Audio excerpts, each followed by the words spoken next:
Bon après-midi, bienvenue à ce tout nouvel épisode, premier de l'année de Canadian Investors. Donc aujourd'hui, la grande question, est-ce le temps d'acheter? Est-ce le temps de vendre en immobilier ou est-ce le temps de paniquer? Donc aujourd'hui, nous allons répondre à cette question. Mais d'abord, pour ceux qui ne me connaissent pas, Charles-Olivier Sylvestre, courtier immobilier et investisseur spécialisé en multilogement. J'ai gagné plusieurs prix, dont le prix de recrue de l'année à ma toute première année. Et ensuite, j'ai été nommé comme l'un des meilleurs courtiers en multilogement par euh, Top Agent Magazine. Et j'en oublie, j'ai dans les rendements de l'agence, le ranking, j'ai été dans les premières positions à plusieurs reprises et j'ai gagné de nombreux prix. Mais tout ce que je veux en venir aujourd'hui, c'est que je veux partager avec vous euh, mes connaissances et mon analyse au niveau du marché immobilier. Est-ce que c'est un bon moment pour vendre ça présentement? Est-ce que c'est un bon moment d'acheter? Ou est-ce que c'est le temps de paniquer? Donc, plusieurs personnes sont vraiment confuses par le marché.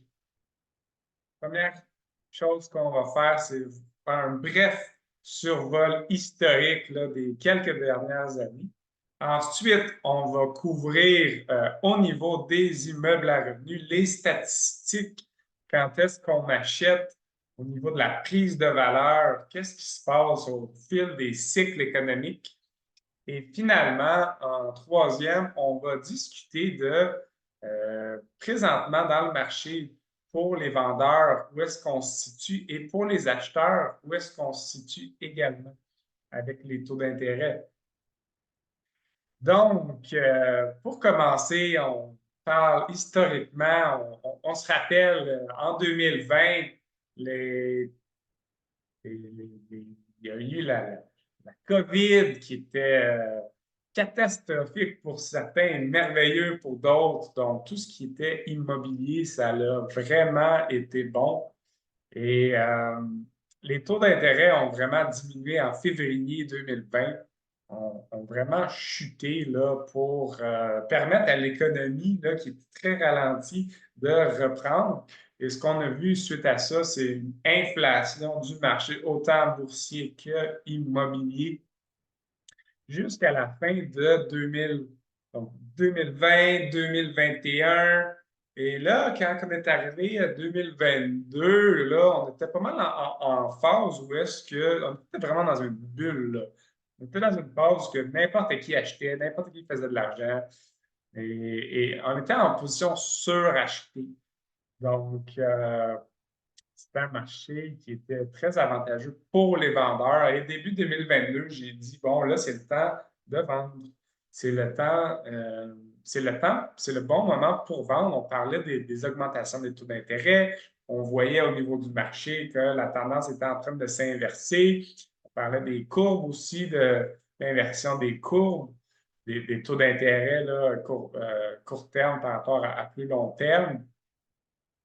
Donc, 2022, on voit un début d'inversement. On ne sait pas exactement où on s'en va. En mars 2022, là, ça commence vraiment à descendre.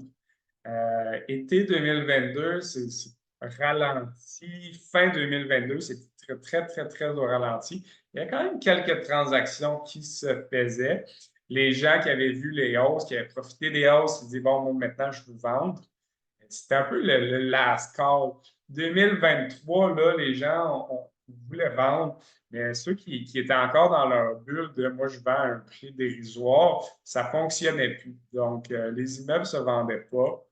Et quand ça se vendait, bien, ça se négociait à la baisse. Donc, c'était un moment. 2023, il y a des acheteurs courageux ou visionnaires qui ont commencé à réembarquer dans le marché. Moi, entre autres, j'ai acheté en 2023 un immeuble à revenu. Et ensuite, là, on arrive en 2024. Donc, où est-ce qu'on en est? Où est-ce qu'on en est par rapport à tout ça? Donc, ce qu'il faut savoir, c'est que à travers les cycles économiques, les cycles du marché immobilier principalement qu'on va discuter. L'immobilier, c'est un secteur de l'économie, c'est un secteur du marché boursier.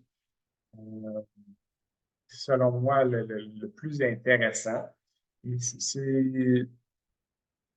Ça peut être considéré comme l'un des plus safe, des plus sécures. En fait, on sait que 90% des gens qui sont millionnaires là, sont devenus grâce à l'immobilier. Les autres, c'est soit des héritages, soit des poursuites judiciaires ou une entreprise qui les ont. Donc, c'est vraiment un modèle là, qui se répète à travers le temps, qui prend de la valeur, une protection contre l'inflation. Donc, on a vu vraiment une inflation importante là, dans les dernières années. Et là, c'est en train de se calmer. On a vu la réaugmentation des taux d'intérêt qui a vraiment freiné le marché immobilier. Et là, on semble avoir atteint le pic, le top des augmentations au niveau des taux d'intérêt. Donc là, on est dans une position particulière. Et on va élaborer ça un peu dans notre troisième point. Mais pour ce qui est de l'immobilier, des immeubles à revenus, ce qu'il faut savoir, c'est que, bon, il y en a qui se disent, ouais, est-ce que les prix vont descendre? Est-ce que les prix vont monter? C'est une question qui est légitime et on va répondre à cette question-là en premier pour enlever ce blocage-là parce que c'est c'est un peu une illusion de penser comme ça. On n'est pas dans le marché boursier où est-ce qu'on achète bas puis qu'on veut vendre haut. En immobilier, bien sûr, on veut idéalement profiter d'une hausse. Et on sait aussi que statistiquement parlant, peu importe où on achète dans le cycle des hauts et des bas du marché immobilier, on est toujours en hausse. N'importe quel immeuble qu'on garde 10 ans, on revend toujours une valeur plus élevée que le prix payé. Donc, avec cette optique-là, on peut s'enlever le point d'essayer d'acheter au point le plus bas, revendre au point le plus haut. C'est pratiquement impossible de faire ça. Ou si on y arrive, on ne peut pas le faire de façon constante. Et donc, c'est d'entrer dans le marché, c'est d'acheter à un moment où est-ce que présentement, on sait qu'on n'est plus au point le plus haut. On sait ça a descendu quand même pas mal. Les prix sont négociables aussi. Et donc, on peut acheter à des prix qui sont intéressants présentement. Et on sait que si on regarde 10 ans, on revend toujours à un prix qui est plus élevé que le prix d'achat. Donc, ça, c'est au niveau de la prise de valeur. Si on regarde au niveau de l'hypothèque, ça, c'est très important parce que l'immobilier, c'est un des seuls véhicules qui nous permet de faire ça. Disons qu'on achète un immeuble à 1 million. On met, disons, 20% de mise de fonds. On prend, ça nous fait 200 000 $. On peut faire des multiples plus bas là, ou des multiples plus gros. Si on achète 500 000, on met 100 000. Si on achète 200 000, on met 20%, ça serait 40 000. Donc, différents dans le type. Mais l'idée, c'est que l'hypothèque qu'on va prendre, le 80% d'hypothèque, normalement, une hypothèque au prêt personnel, ça va être environ sur 25 ans. OK? Donc, ce qu'on sait, c'est que si j'achète un immeuble à 1 million, que je mets 200 000 dessus, le 800 000 de différence, là, moi, dans 25 ans, ça va être remboursé. OK? C'est même pas moi qui vais le rembourser, c'est les locataires qui vont le rembourser. OK? Donc, c'est de l'argent qui s'accumule pour moi tranquillement au cours des 25 prochaines années. Si je prends ma calculatrice rapidement, on voit que euh, le 800 000 qu'on a fait en 25 ans, OK, ça nous fait à peu près 32 000 par année pendant 25 ans. C'est sûr que c'est un petit peu. Là, je simplifie les choses, là, mais on fait une moyenne. OK? Et on a remis 200 000 Donc, juste là, on fait à peu près 16 de rendement par année, juste en remboursant notre hypothèque, juste en ayant nos locataires qui remboursent notre hypothèque. OK? Ça, c'est super important de comprendre ça parce que est-ce que vous connaissez grand-chose dans les investissements qui vous promettent de vous donner 16 par année? Ça n'existe pas. Présentement, on a des bons du Trésor qu'on considère comme intéressants parce qu'ils sont à 5 puis ça fait longtemps que ça n'a pas été à 5 euh, Si on investit dans les marchés boursiers, euh, oui, il y a des années ça dépend si on prend des choses plus compliquées. Est-ce qu'on est tout dans un fonds? Est-ce qu'on est dans des actions? Est-ce qu'on protège notre portefeuille avec des actions et des bons du trésor? Donc, en réalité, si on se met dans le marché du SP 500, 500 plus grosses compagnies américaines, on va faire un rendement qui s'approche de 8 par année, 10 par année, 12 par année. Mais on n'est pas à du 16 par année. OK? Et en plus de ce 16 %-là qui nous est garanti, on va avoir une prise de valeur sur notre immeuble dans le temps parce que l'immobilier, c'est une protection contre l'inflation. Ce que ça veut dire, c'est que c'est un bien qui reste, qui est immobile. Et au fur et à mesure que les gens impriment de l'argent, OK, les banques centrales impriment de l'argent, le pouvoir de l'argent diminue, donc ça prend plus d'argent pour acheter le même bien. De là, la valeur qui augmente. OK? Si on regarde en 1850, quand la Russie a vendu l'Alaska aux États-Unis pour 7 millions de dollars, OK? On comprend bien que l'Alaska, maintenant, ça vaut plus que 7 millions de dollars. OK? N'importe quel bien immeuble, au fil du temps, est une protection contre l'inflation ou bénéficie de l'inflation. OK?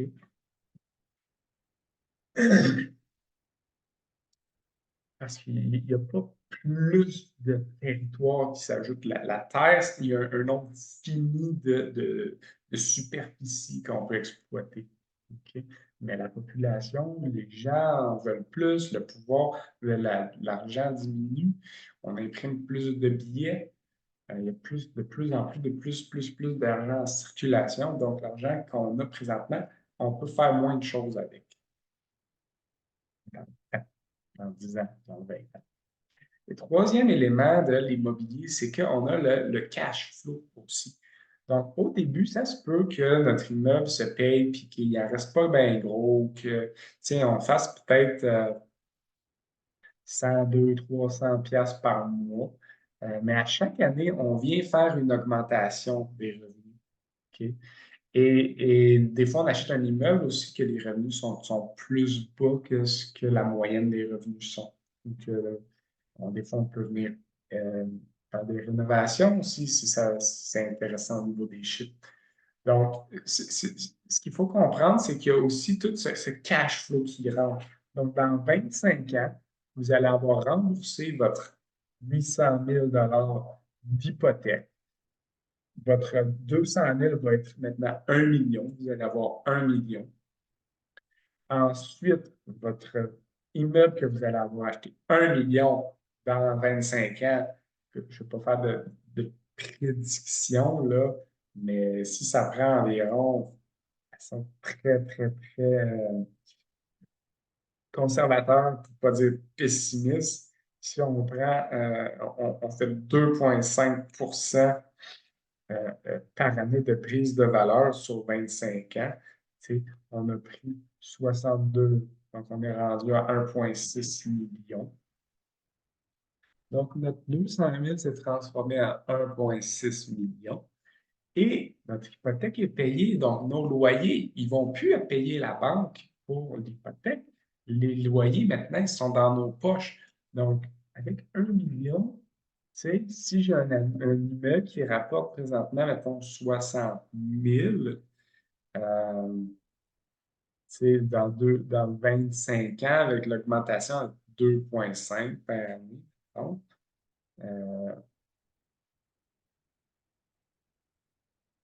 on est rendu pas loin d'un immeuble qui nous rapporte pas loin de 100 000 par année. Donc, nos 200 000, il nous rapporte 100 000 par année, OK, ce qui est énorme par rapport à ce qu'on a investi. Ensuite, notre hypothèque de 800 000, c'est complètement payé et notre immeuble a pris de la valeur aussi. Donc, après avoir dit tout ça, venons au point principal, est-ce le temps d'acheter, est-ce le temps de vendre?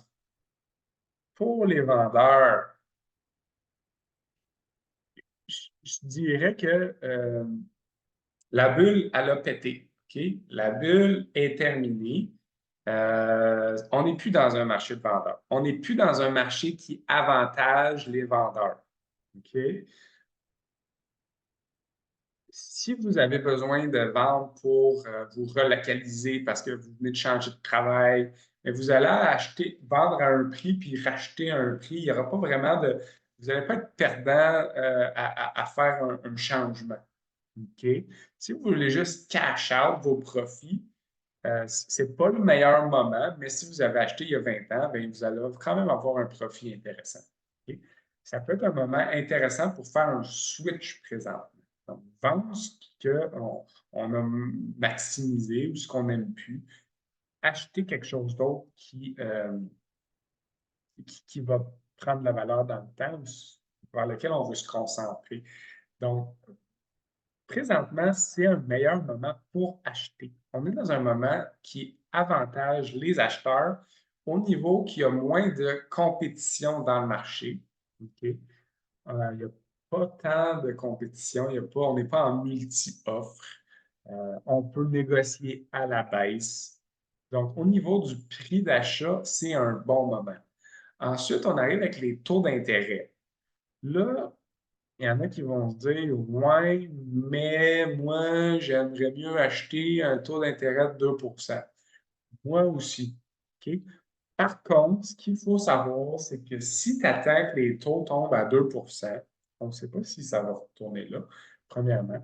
Mais deuxièmement, même si tu attends que ça retombe à 2 quand ça va être rendu à 2 là, tu peux être certain que tu n'es pas le seul qui va te dire, ouais, là, j'aimerais ça acheter. OK? À 2 les gens vont avoir plus de pouvoir d'achat. Les gens vont pouvoir plus se permettre un prix élevé pour acheter. Ils vont aussi plus être nombreux à vouloir acheter parce qu'il va y avoir plus de monde qui vont pouvoir emprunter. Donc, tu vas être dans la même compétition. Tu vas avoir plus d'acheteurs pour les mêmes propriétés. On va voir une augmentation des prix encore. Donc, quand les taux d'intérêt vont redescendre, les prix vont remonter. Donc, tu vas avoir passé à côté du bateau. Le bateau va être parti, puis toi, tu vas être encore là à attendre que tu achètes quelque chose, puis il va être trop tard parce que tu vas être en multi-offre. Il va y avoir plein de monde qui vont vouloir acheter la même propriété que toi. Il y en a qui vont offrir 10 000 de plus, un autre qui va offrir 50 000 de plus. Et tu vas être vraiment dans une situation de merde où tu vas finir par payer ce que tu paierais aujourd'hui. Tu vas finir par le payer plus cher, OK? Ou avec plus de compétition. Maintenant, on ne sait pas si les prix vont baisser un petit peu encore. Là, on est dans la game. Est-ce que les prix à partir de maintenant vont se remettre à diminuer un peu plus ou pas? Mais l'idée à travers ça, c'est que même si ça c'est impossible de pogner le pic, le bout. OK? Peut-être qu'à partir de maintenant, les taux d'intérêt ont stabilisé. On anticipe qu'ils commencent à diminuer en 2024. Si c'est le cas, les prix des propriétés ne vont pas vraiment diminuer. Il va juste y avoir plus d'acheteurs qui vont se remettre à acheter. Donc, présentement, c'est un bon moment. Il y a déjà plusieurs acheteurs intelligents, éduqués, sophistiqués qui achètent présentement et qui trouvent des super de belles opportunités comme on n'a pas vu depuis les 5 dernières années. OK? Donc, présentement, il y a des bons deals. Bref, cela termine l'épisode de l'année. J'espère que vous avez apprécié. Si vous avez des questions, contactez-moi, que ce soit pour une consultation pour un de vos immeubles, que ce soit pour une mise en vente, que ce soit pour un achat. Contactez-moi, ça va me faire un grand plaisir de vous épauler. Et à travers ça, bonne soirée. Il est parti.